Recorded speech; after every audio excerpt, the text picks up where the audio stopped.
There is a moment in every nation's history when the story officially begins. For the United States, that moment is usually said to be 1776. The Declaration of Independence, the Founding Fathers, the birth of a new nation.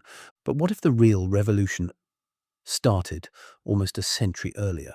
What if the United States was not suddenly created in rebellion, but slowly, accidentally engineered into existence? This is the story of the revolution before the revolution. And like most turning points in history, it begins with incentives. When Europeans first began colonizing the Americas, they weren't trying to create new countries. They were trying to create profit.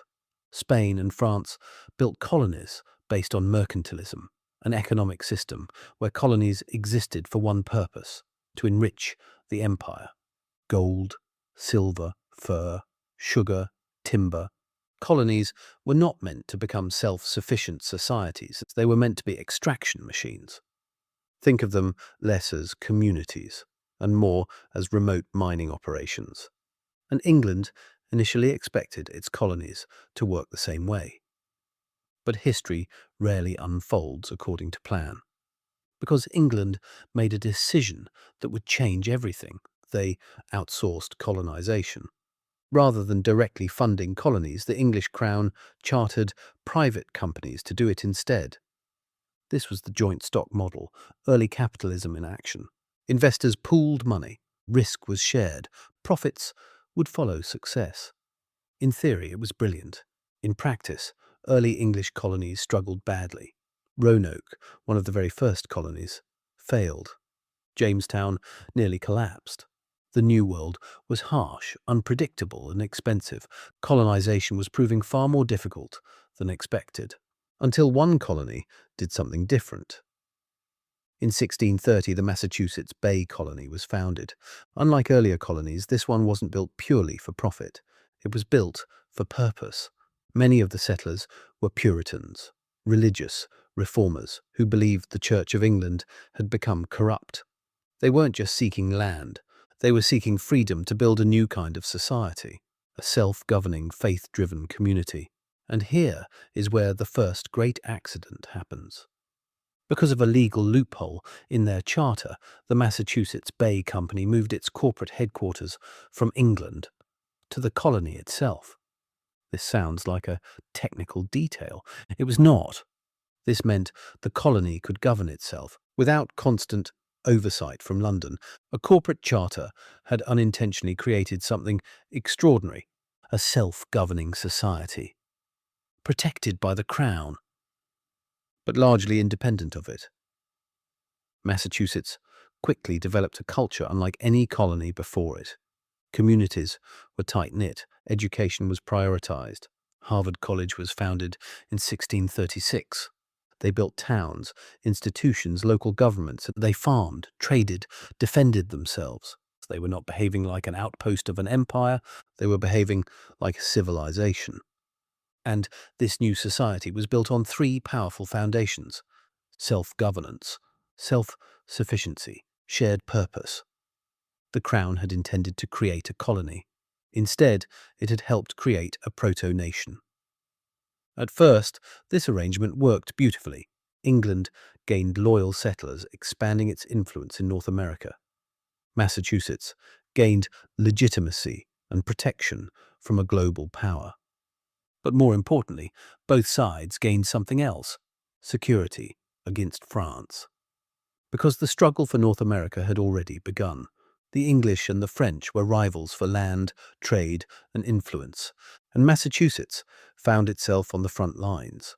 The colony wasn't just surviving, it was defending British interests, fighting French expansion, protecting trade routes, acting as a proxy force for the empire. And this relationship created a powerful assumption. If the colony fought for the crown would support the colony. This assumption would soon be tested. By the late 1600s, England began to worry. Massachusetts had grown powerful, independent, self-directed, and most concerning of all, it often ignored imperial trade laws. The colony increasingly saw itself as a self-governing commonwealth. England still saw it as a commercial asset. Two different visions were forming, and when incentives diverge, conflict follows.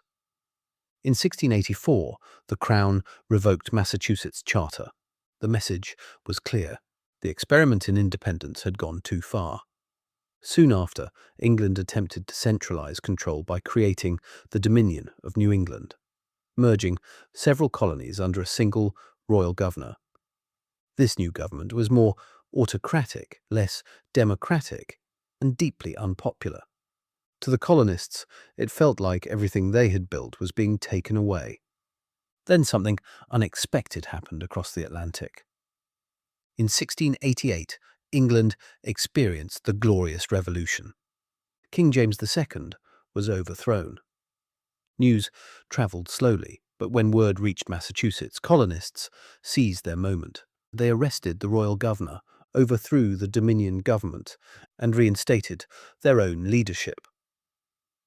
Nearly 90 years before the American Revolution, colonists had already overthrown British rule once. This was a rehearsal, a preview of what was to come.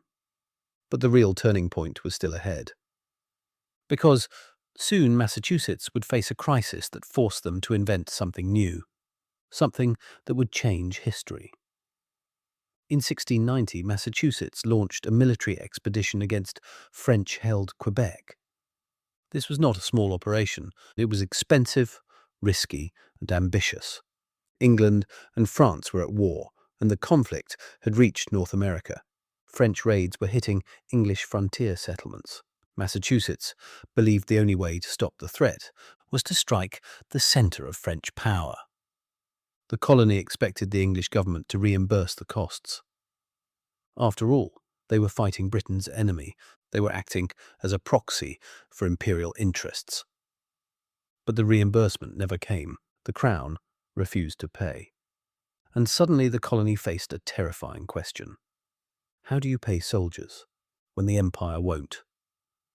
Massachusetts did something unprecedented. They created paper money. Known as bills of credit, these notes were issued to pay soldiers and could be used for trade and taxes. This was not gold, not silver, not a commodity. This was money created out of necessity, money backed by trust and future taxation. It was one of the first experiments in government-issued paper currency in the Western world. And it solved an immediate crisis, but it also did something far more important. It gave the colony financial independence. Soon after, England issued a new charter in 1691. It attempted to strike a balance. Political control would remain in British hands. But the colony would retain significant economic freedom. From London's perspective, this was acceptable. The colonies were far away, costly to administer, and expected to fund their own defence and development.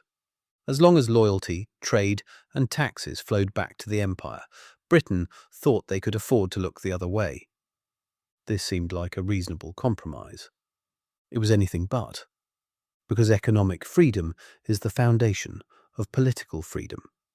The Crown believed it could control the colonies politically while allowing them to thrive economically. But prosperity changes incentives, and independence grows wherever people can sustain themselves. Massachusetts now had self-governance traditions, economic independence, a unique culture, and their own money. The ingredients of nationhood were forming. Other colonies watched and learned. Paper money spread. Self-governance spread. A new American identity slowly emerged. Not British and not European, and something new. The American Revolution did not begin with muskets and declarations. It began with culture, with incentives, with money. By the time tensions exploded in the 1770s, the foundations of independence had already been built. For nearly a century, history often focuses on dramatic moments, battles, speeches, declarations, but the most important revolutions are often slow, quiet, invisible at first. Britain tried to build profitable colonies, and instead it created self-governing societies. It tried to control trade.